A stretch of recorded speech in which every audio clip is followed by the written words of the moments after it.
Senior तजज़ेकार Arif Hamid भट्टी साहब हमारे साथ मौजूद हैं। भट्टी साहब, सदारती रेफरेंस पर जो सुप्रीम कोर्ट की राय सामने आ चुकी है, 3-2 से उनकी जानिब से फैसला सुनाया गया। आपने भी सारा फैसला जो है वो देखा, आपने उस फैसले को पढ़ा, क्या सर आपकी ओपिनियन है इस पर?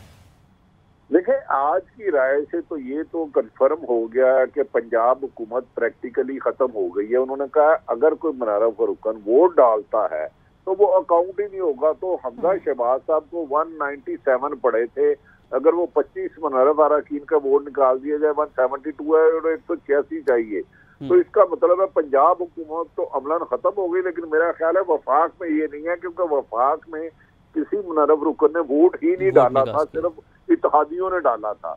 वादियुल नजर में अभी तक तो यही है कि पंजाब हुकूमत का अब आईनी तौर पर खत्म हो चुकी है। जो सुप्रीम कोर्ट ने राय इसलिए डिसीजन इसलिए नहीं किया कि सदर पाकिस्तान से रेफरेंस भेजा गया था और सुप्रीम कोर्ट से गाइडलाइन ली गई थी, तो ना अहली के लिए उन्होंने सदर को भेज दिया कि दोबारा आप कानून साजी करें, इस पर मुकम्मल असम्बली करें और जो मुनव्वर रुकन है उसका वोट कास्ट नहीं होगा। इसका मतलब है जो वोट डाले गए 25 उनको माइनस कर दें। और ये बात डिप्टी स्पीकर पर भी इम्प्लीमेंट होगी, जो पंजाब असम्बली में वो भी पीटीआई के थे। तो मेरा ख्याल है वो इलेक्शन तो पंजाब का तो वो नन वाइड हो जाएगा, कैंसिल हो जाएगा। बट साहब, मुस्तकबिल में इनहराफ रोकने का सवाल सदर मुमलिकत को वापस भिजवा दिया गया और बॉल अब पार्लियामेंट के कोर्ट में डाल दी गई है। आपको लगता है कि मौजूदा जो हुकूमत है वो इस मामले को टेकअप करेगी? क्योंकि अगर वो करती है तो फिर वो खुद ही फंसेगी।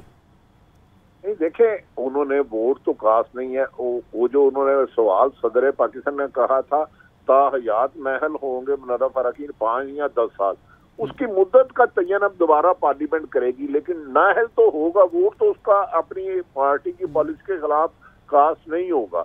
ये तो क्लियर हो गया। शायद ये असम्बली यकीनन इसको ना करे, लेकिन मुझे ऐसा लग रहा है कि जिस तरफ हालात जा रहे हैं नया इलेक्शन कराना पड़ेगा। अगर पंजाब इनके पास से जाता है तो हुकूमत का जवाब नहीं, वफाकी हुकूमत आगे ही मुश्किलात का शिकार है। ठीक है भट्टी साहब, ये कहिएगा कि पीटीआई के लिए इस वक्त सिचुएशन है कि बहुत देर कर दी मेहरबा आते जो मुनव्वर अरकान है उनके वोट भी काउंट हो गए।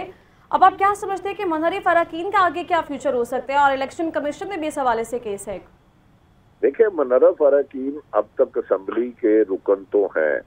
सुप्रीम कोर्ट की राय के मुताबिक उनका डाला गया वोट कास्ट नहीं होगा, लेकिन उस पे इलेक्शन कमीशन ने कल आज फैसला महफूज किया है। इलेक्शन कमीशन ने डी सीट करना है उनका। जब वो नोटिफिकेशन कर देंगे तो यकीनन वो डी सीट हो जाएंगे, लेकिन उसका डिसीजन इलेक्शन कमीशन करेगा। सुप्रीम कोर्ट के पास प्रेसिडेंट ऑफ पाकिस्तान ने राय मांगी थी कि इसकी मुद्दत कितनी होनी चाहिए और इनका वोट होना चाहिए नहीं होना चाहिए। उस पर उन्होंने कह दिया कि उसका वोट कास्ट होगा ही नहीं अगर वो डाल भी दे तो वो बात।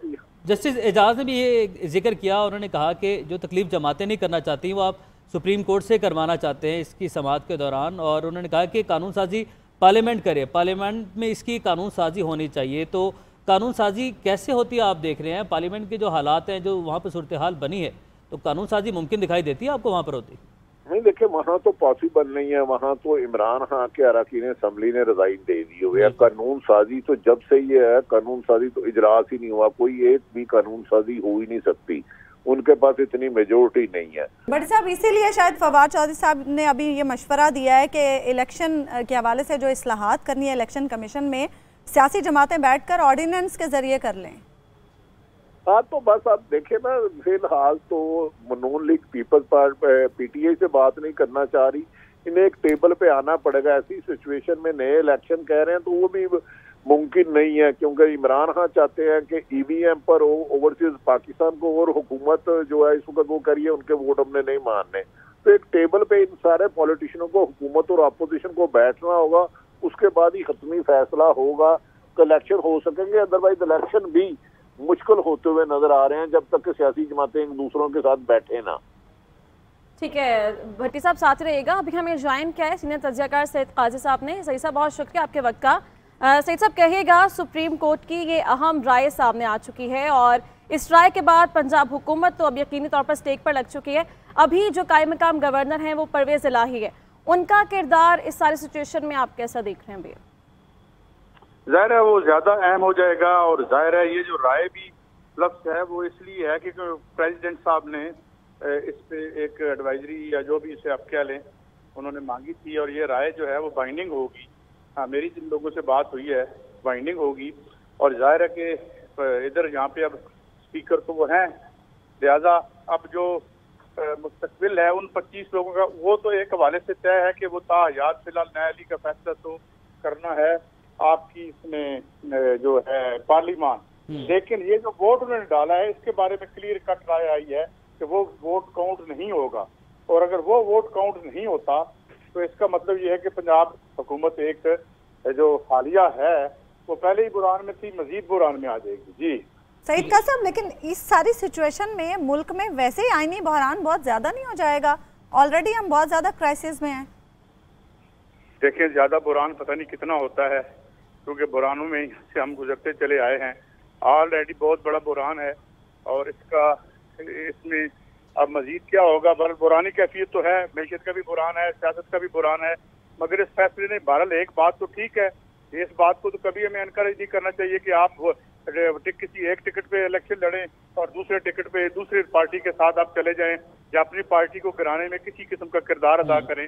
तो ये तो एक अच्छी और पॉजिटिव बात हुई है, लिहाजा मेरे ख्याल में ये पंजाब गवर्नमेंट पर इसका फैसले का इस सारी सिचुएशन में कोई वे आउट आपको नजर आ रहा है? क्योंकि अभी जब भट्टी साहब भी बात कर रहे थे कि मौजूदा सूरत हाल में फौरी तौर पे इलेक्शंस भी मुमकिन दिखाई नहीं दे रहे हैं, क्योंकि बहुत सारे मसाइल दरपेश हैं इलेक्शन करवाने में भी। इलेक्शन कमीशन का रोल भी हम कोई खास सामने नहीं देख रहे हैं इस वक्त। तो आपको नहीं लगता कि कोई वे आउट इसका कोई होना चाहिए जो कि अभी तक हम निकाल नहीं पाए? देखिए, मैं बुनियादी तौर पर एक बात बताऊं कि ये सारे जितने बुरान हैं, मेरी नाचीज राय में ये जो मैशियत का बुरान है वो मुख्तलिफ शक्लों में सियासत के बुरान में भी डल रहा है। एक तो इस पे हमें कोई सीरियस एफर्ट नजर नहीं आती, ना अपोजिशन के पार्ट पे, ना गवर्नमेंट के पार्ट पे, ना ये आपस में बैठने पे तैयार हैं। कैसा साथ ही रहेगा माहिर कानून बैरिस्टर अली जफर साहब ने हमें ज्वाइन किया, उनसे उनकी कानूनी राय भी जान लेते हैं। अली जफर साहब, बहुत शुक्रिया हमें ज्वाइन करने के लिए। सर, आपने जो राय आई है सुप्रीम कोर्ट की वो देखी, 3-2 से उनकी जानिब से फैसला सुनाया गया है और मुनरिफ अराकीन का वोट काउंट नहीं होगा। पंजाब के हवाले से बात की जा रही है, यानी कि पंजाब में जो हुकूमत है, हमजा शहबाज की हुकूमत है, अब हम ये नहीं कह सकते कि खतरे में, बात खतरे से आगे जा चुकी। जी देखिए, मेरी बहस जो थी सुप्रीम कोर्ट ऑफ पाकिस्तान में वो यही थी, मैंने यही कहा था कि जहाँ तक नाअहली है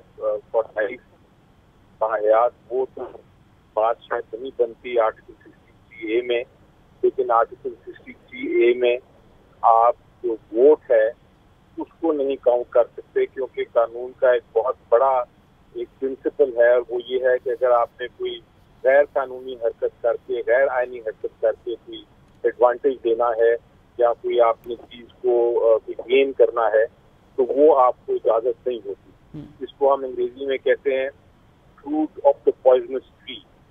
तो ये जो fruit of the poisonous tree है, ये हमारी प्रिंसिपल जो मैंने बहस की थी, अल्लाह का शुक्र है कि सुप्रीम कोर्ट ऑफ पाकिस्तान ने वो मान ली है मेरा मौक़िफ़, और अब इंशाल्लाह इसके बाद जो पूरा का पूरा इलेक्शन हुआ था वो सारा का सारा इलेक्शन जो कि काउंटिंग दोबारा से होगी और ये वोट्स को निकाल दिया जाएगा। इसलिए जो इलेक्शन है वो अब उसमें कामयाबी जो हमजा साहब की थी वो नहीं समझी जाएगी, और अब इसका एंड रिजल्ट ये होगा कि चूंकि जो यहाँ दोबारा इलेक्शन होगा, यहाँ दोबारा अली जफर साहब, दोबारा इलेक्शन होगा या जो भी सूरत होगी वो कैसे होगी, उसके लिए क्या तरीक़ाकार होगा? और जो इस वक्त हम बात करते हैं स्पीकर पंजाब असम्बली की चौधरी परवेज इलाही, वो कायम मुकाम गवर्नर भी हैं, उनका रोल यहाँ पर आप क्या देखते? देखिए, जहाँ तक तो स्पीकर का रोल होगा वो तो चूंकि वो तो स्पीकर हैं और कंटिन्यू करेंगे, लेकिन अब ये रोल जो होगा सारा का सारा, चूंकि इलेक्शन ही एक तरह से गलत हो गया, यहाँ उसमें जो काउंटिंग है वो रीकाउंटिंग की जरूरत होगी। तो अगर इन लोगों के वोट्स निकाल दिए जाएं तो फिर इलेक्शन एक तरह। ठीक है, अली जफर साहब ये भी कहेगा कि क्या पार्टी पॉलिसी से इनहराफ पर सुप्रीम कोर्ट ने कहा कि अगर कोई मेजॉरिटी ना ले जा सका, जो काउंट है रिक्वायर्ड तो वो ना ले जा सके, या मेजॉरिटी जो है ऑफ द हाउस ना ले जा सके, तो फिर वो एक तरह से असेंबलियां डिसॉल्व करनी पड़ेगी और पंजाब में दोबारा इलेक्शन होगा। अच्छा अली जफर साहब, ये अदालत की राय है, क्या इसकी बाइंडिंग नहीं है इदारों पर?